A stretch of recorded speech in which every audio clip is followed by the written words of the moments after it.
Information, inspiration, motivation, conscientisation et surtout, distraction. Gardez tout, votre pot pourri avec Flore, votre Flore, sur la WKAT 1360 AM tous les samedis, 6h, 7h. Gardez tout, la radio pour réfléchir.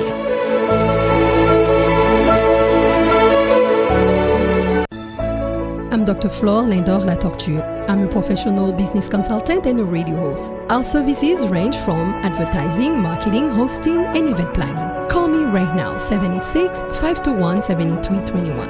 Nous vous offrons des services en français, en anglais, en espagnol et en créole. Relez-moi en 786-521-7321. Votre mariage, des activités sociales, débats, commentaires, ça c'est nous. 786-521-7321.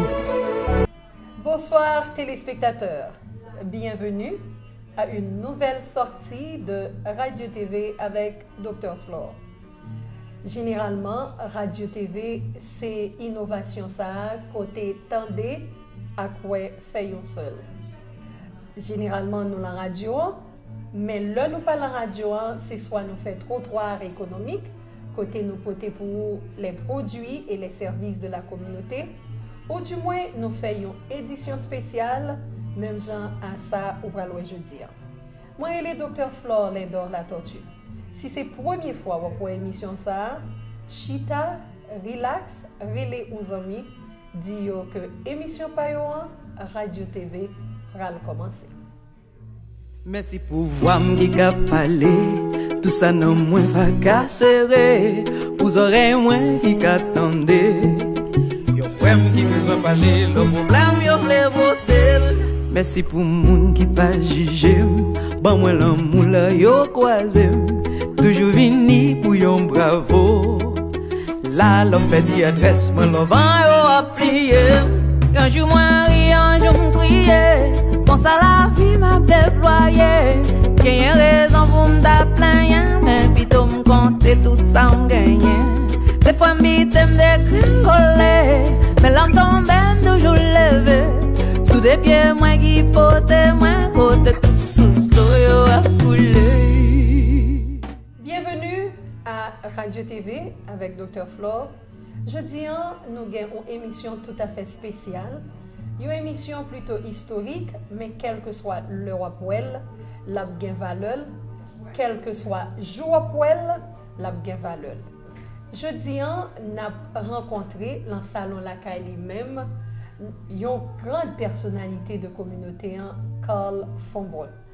Généralement, dans l'émission Panoyo, nous quittons que invité introduit tête lui-même parce que c'est philosophie Panoussa, garder tête tout. Côté que, à travers l'émission, invité pour inspirer quand même, motiver, faire prendre conscience et puis, on va le Jean moi-même avec pour le détendre. Bonsoir. Bonsoir, Flore Lindor La Tortue. C'est un plaisir pour moi de me trouver avec toi ce soir, sur gros date. En gros date. 18 novembre 2014. Et en pensant à Haïti, à la bataille de Vertières, qui a provoqué l'indépendance d'Haïti le 1er janvier 1804, je me demande où nous en sommes. Je ne ferai pas de particularité, mais en ce qui me concerne, Haïti ne va pas de l'avant actuellement, comme d'habitude. Maintenant, tu me demandes de me présenter. Je ne vais plus me présenter, car la colonie haïtienne à Miami et les Haïtiens en général savent qui est Carl Fonbron. Et vous qui fait vidéo. C'est vrai, les jeunes ne savent plus, parce que je ne fais plus de programme depuis quelque temps, depuis déjà près de 4 ans, et je me suis retiré du paysage, et je t'ai cédé la place. Tu as ton PhD, tu fais des choses extraordinaires pour Haïti. Mais pour revenir à ce sujet du 18 novembre 2014, je vais lire seulement une petite partie de ce qu'avait écrit Louis Mercier le 18 novembre 1936. J'avais 4 ans, même au pot de coffette. Oh. Papa. Alors voici ce qu'écrivait Louis Mercier, je serai plutôt court. La bataille de Vertières continue pour nous. Il écrivait ça en 1936. Nous sommes toujours employés par les forces du mal et de destruction.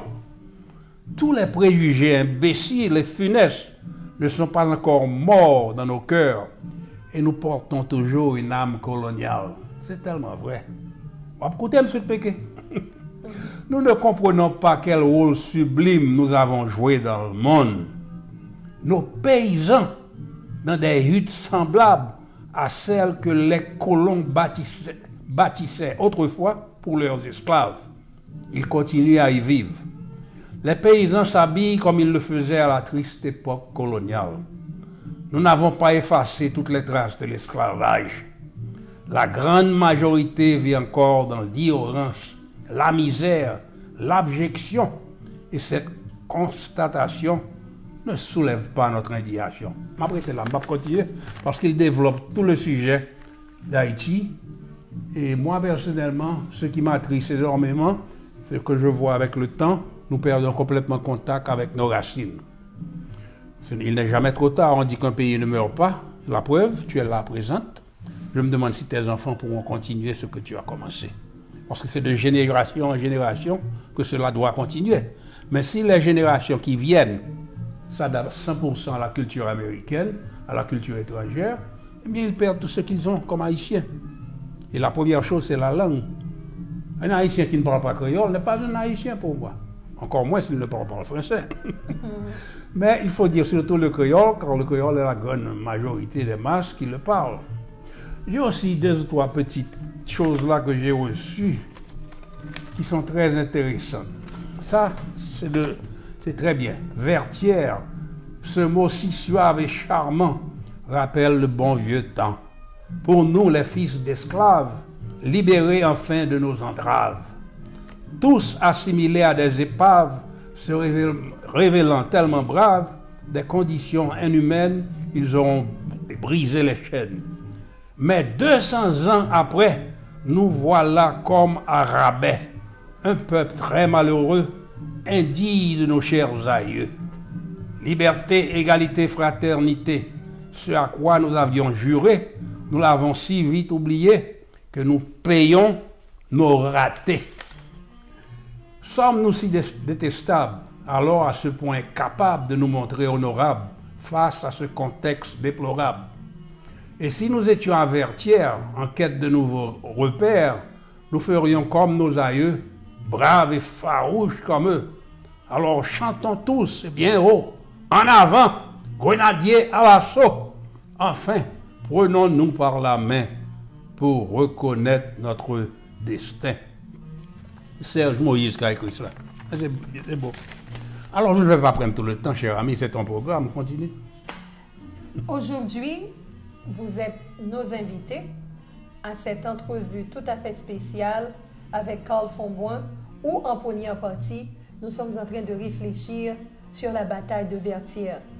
Une bataille que matin, m'balak papa m'call et m'attendait. Si en 1936, merci était écrit que les gains indignation. Allez voir aujourd'hui. Et aujourd'hui, on regarde que ou levé pas un discours présidentiel. Oui. Parce que c'est un message pré-enregistré qui jouait dans le palais. Hein?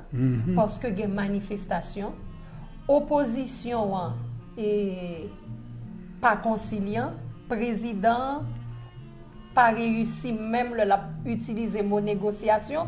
Pas de capacité à compétence pour le faire parce que deux partis oublié Haïti complètement pensé. Oui, c'est l'intérêt personnel qui continue à mener le jeu.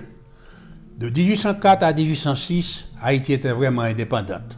Quand il y a eu la rupture de Pétion avec Dessalines, ces problèmes ont commencé et ils n'ont jamais fini. Moi, je vais aller changer de sujet petit crasse.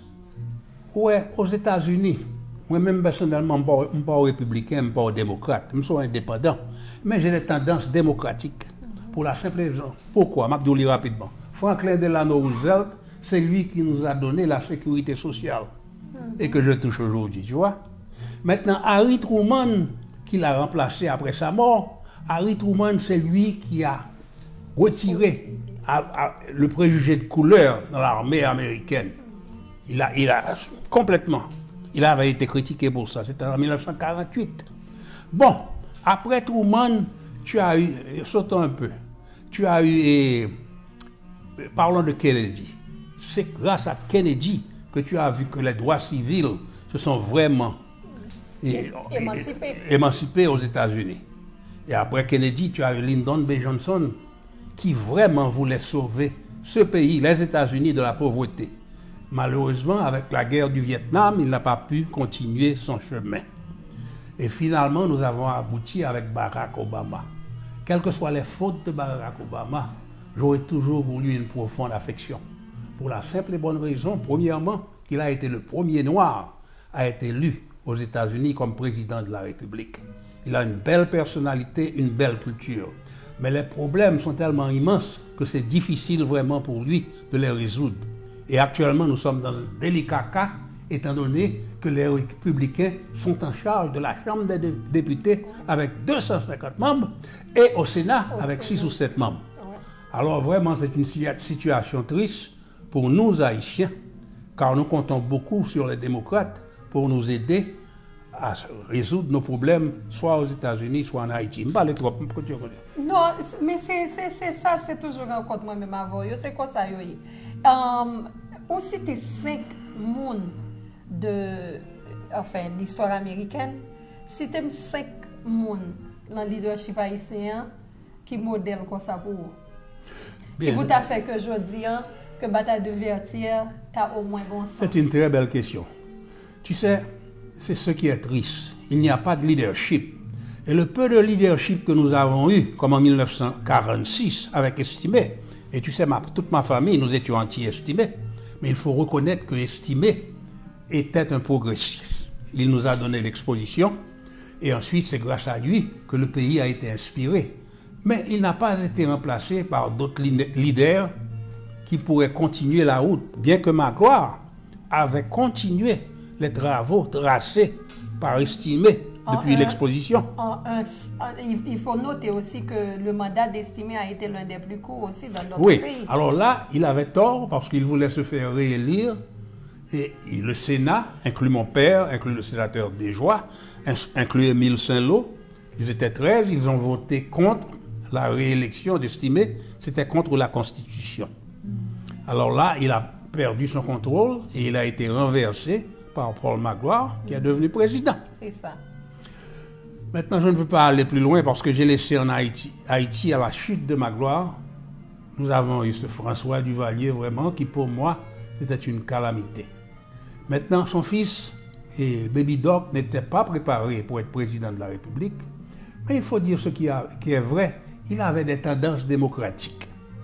Et il n'a pas beaucoup fait. La dictature a continué son chemin pendant près de 30 ans. Mais quand même, si on doit comparer François à Jean-Claude, il faut dire que ce qui est vrai, Jean-Claude n'était pas un criminel, comme son père. Je m'arrête là parce que je deviens maintenant trop personnel. Ou pourquoi arrêter moi c'est 2 noms bon. Estimé Magloire. Oui, c'est vrai. Après ça, tu sais, j'étais inspiré. Je suis rentré en Haïti spécifiquement. Je suis allé à l'église pour écouter Jean-Bertrand Aristide.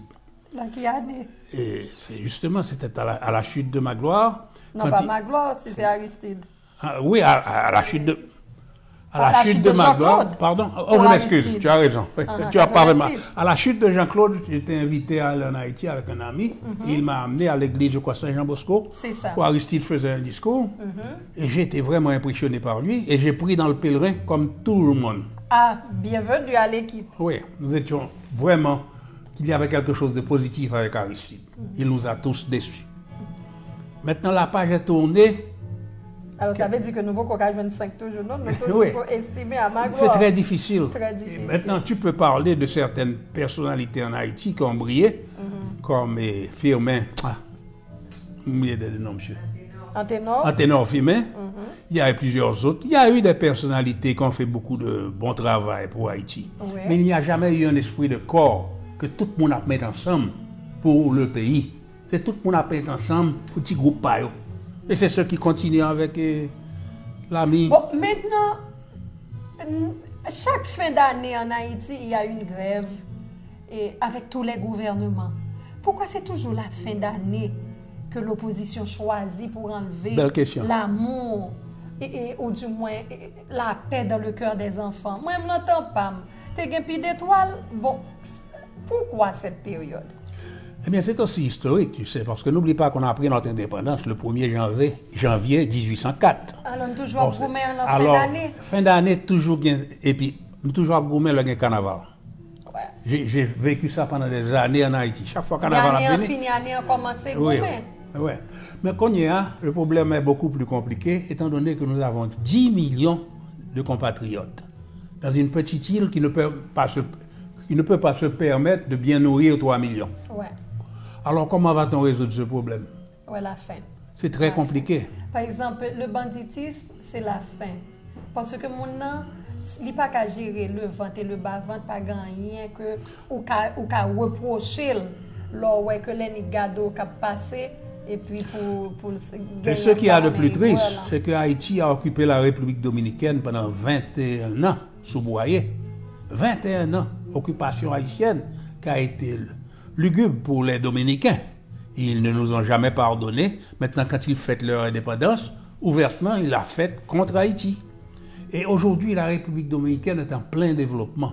C'est tellement frappant quand tu laisses la frontière. Ouais. Depuis 1941, sous l'ESCO, quand mon père était ministre des Relations extérieures, nous conduisions en République dominicaine. Aussitôt arrivé en République dominicaine, les routes sont asphaltées. Il y avait un système organisé, contrairement à Haïti, où rien n'a jamais marché. La seule fois vraiment où il y a un changement, c'est avec du marché estimé. Et malheureusement, ça a mal tourné. Et je ne suis pas estimiste, comme je te l'ai dit. Ma famille et moi, nous étions contre-estimés parce qu'il y avait le racisme anti-mulâtre. C'était la chute de l'ESCO. Alors, il rendait nous tous responsables des problèmes. Et Estimé avait participé au gouvernement avant, comme Vincent. Il était ministre de l'Éducation nationale. C'est Vincent qui l'a lancé. Vous suivez une édition tout à fait spéciale où notre invité aujourd'hui est cette grande personnalité locale, nationale et internationale, Carl Fonborn. Tu es trop gentil. On vous revient tout à l'heure. Côté mon yo, moi pas ouais mon yo. Côté mon qui connaît football avec, pas ouais mon qui connaît l'école avec. Côté mon yo.